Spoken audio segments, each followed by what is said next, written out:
नमस्कार दोस्तों, जैसा कि आप स्क्रीन पर देख सकते हैं, आईटीबीपी ट्रेड्समैन में गार्डनर की वैकेंसीज आ चुकी हैं। टोटल वैकेंसीज 37 हैं, जिसमें से 32 वैकेंसीज मेल कैंडिडेट्स के लिए हैं और 5 वैकेंसी फीमेल कैंडिडेट्स के लिए हैं। और ये टोटल 37 वैकेंसीज कई सारी कैटेगरीज में डिवाइड हैं। मैंने टेबल में बताया है, आप वीडियो पॉज करके देख सकते हैं। दोस्तों आइए आज जानते हैं इसके लिए क्वालिफिकेशन क्या मांगी गई है, एग्जाम पैटर्न कैसा होता है, एज लिमिट क्या है और अगर आपका सिलेक्शन हो जाता है तो आपको सैलरी कितनी मिलेगी। दोस्तों इस पोस्ट के लिए आपका 10th क्लास कंप्लीट होना चाहिए, साथ में आपको अपनी ट्रेड में 2 साल का वर्क एक्सपीरियंस होना चाहिए, या फिर अगर आपके पास 2 साल का वर्क एक्सपीरियंस नहीं है तो आपके पास किसी भी इंडस्ट्रियल ट्रेनिंग इंस्टीट्यूट से 1 साल का सर्टिफिकेट होना चाहिए। अगर मैं सिंपल तरीके से समझाऊं तो पहला पॉइंट यानी कि आपका 10th क्लास तो कंप्लीट होना ही चाहिए। साथ में आपको जो दूसरा और तीसरा पॉइंट है इसमें आपके पास चॉइस है, यानी कि ये दूसरे और तीसरे पॉइंट में से आपके पास कोई भी एक होना चाहिए। इसके अलावा 26 अगस्त 2024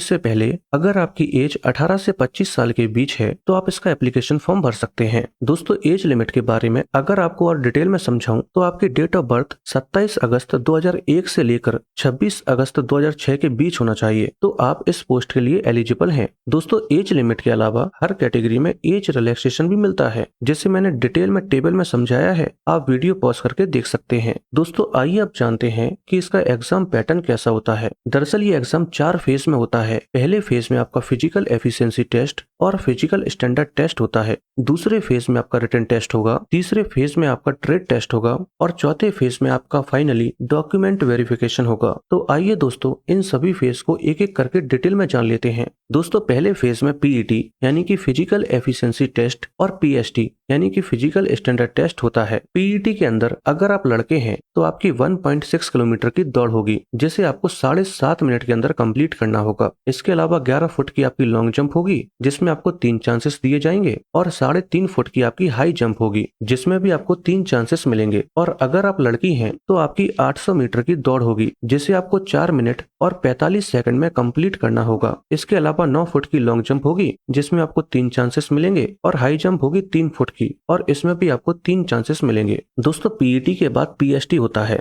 जिसमें आपकी हाइट और चेस्ट मापी जाती है, और लड़कियों की सिर्फ हाइट मापी जाती है। और दोस्तों पीएसटी में आपको अपील करने का मौका भी मिलता है, यानी कि अगर पीएसटी में आपको बाहर कर दिया जाता है और आपको लगता है कि आपकी हाइट या चेस्ट सही है तो आप अपील कर सकते हैं। आपको एक फॉर्म दिया जाएगा जिसको आपको भरना होगा। उसके बाद वहाँ का जो भी प्रिसाइडिंग ऑफिसर होगा वो खुद आपकी हाइट और चेस्ट का मेजरमेंट करेगा, और उसके बाद भी अगर आपकी हाइट या चेस्ट कम रहती है तो आपको फाइनली बाहर कर दिया जाएगा। इसके अलावा दोस्तों अगर आपका वेट बहुत ज्यादा कम या ज्यादा है, यानी कि अगर आप अंडरवेट या ओवरवेट हैं, तो इस फेज में आपको कोई भी टेंशन लेने की जरूरत नहीं है, क्योंकि पीएसटी में आपकी सिर्फ हाइट और चेस्ट का मेजरमेंट लिया जाता है। अगर आप ओवरवेट या अंडरवेट हैं तो आपको इस स्टेज पर अलाउ कर दिया जाएगा, और ये वेट क्राइटेरिया जब आपका लास्ट फेज में डॉक्यूमेंट वेरिफिकेशन होने के बाद मेडिकल एग्जामिनेशन होता है उसमें चेक किया जाता है। दोस्तों पीईटी और पीएसटी सिर्फ क्वालिफाइड नेचर के होते हैं, यानी कि आपको इन्हें सिर्फ पास करना है, इसमें आपको कोई मार्क्स वगैरह नहीं दिए जाएंगे। और अगर आप एक्स सर्विसमैन कैटेगरी से बिलोंग करते हैं तो आपको पीईटी यानी कि फिजिकल स्टैंडर्ड टेस्ट नहीं देना होगा, लेकिन आपको पीएसटी और बाकी के सारे टेस्ट देने पड़ेंगे। दोस्तों पीएसटी के अंदर आपकी हाइट क्या होनी चाहिए उसको मैंने टेबल में डिटेल में बताया है, आप वीडियो पॉज करके देख सकते हैं।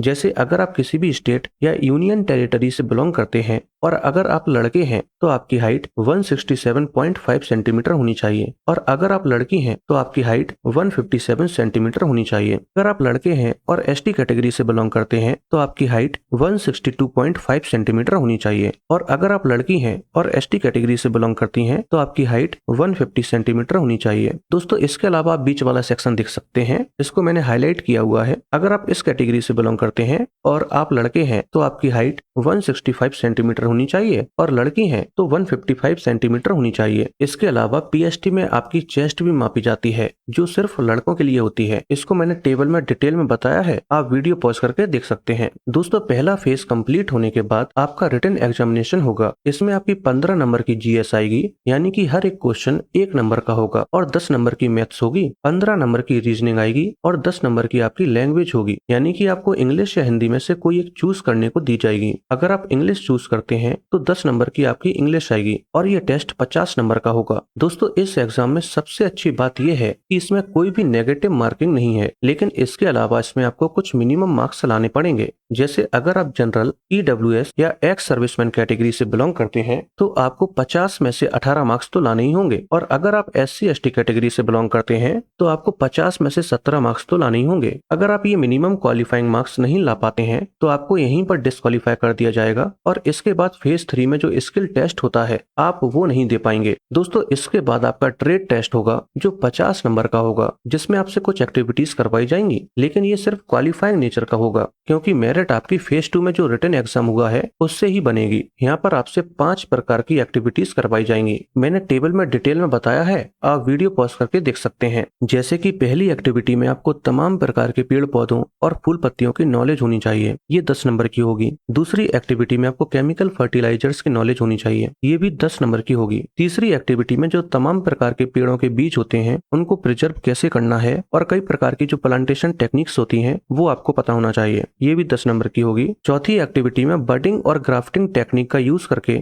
आपको कई प्रकार के रंगों के फूल बनाते आना चाहिए, ये 10 नंबर की होगी। और पांचवी एक्टिविटी में गार्डनिंग से रिलेटेड जो भी टूल्स यूज होते हैं आपको उनकी जानकारी होनी चाहिए, और ये भी 10 नंबर की होगी। दोस्तों अगर आप ट्रेड टेस्ट को क्वालिफाई कर लेते हैं तो फिर आपकी मेरिट बनती है, और ये मेरिट सिर्फ रिटन एग्जामिनेशन से बनती है। अगर आपका नाम मेरिट में आ जाता है तो इसके बाद चौथा फेज शुरू होता है, जिसके 3 पार्ट होते हैं। सबसे पहले आपका डॉक्यूमेंट वेरिफिकेशन होगा, उसके बाद आपका DME यानी कि डिटेल्ड मेडिकल एग्जामिनेशन होगा, और अगर आप DME में फेल हो जाते हैं तो आपका RME होगा। डॉक्यूमेंट वेरिफिकेशन में आपसे तमाम प्रकार के डॉक्यूमेंट्स मांगे जाएंगे, जिनकी लिस्ट मैंने यहाँ पर दी है, आप वीडियो पॉज करके देख सकते हैं। इसके बाद आपका DME यानी कि डिटेल्ड मेडिकल एग्जामिनेशन होगा, और PET और PST के टाइम पर मैंने आपसे कहा था कि अगर आपका वेट बहुत ज्यादा कम या ज्यादा है, यानी कि अगर आप अंडरवेट या ओवरवेट हैं, तो आपको DME के अंदर अनफिट करार दे दिया जाएगा और आपको बाहर कर दिया जाएगा। दोस्तों अगर आपको DME के अंदर बाहर कर दिया जाता है तो इसके बाद आपका RME होता है,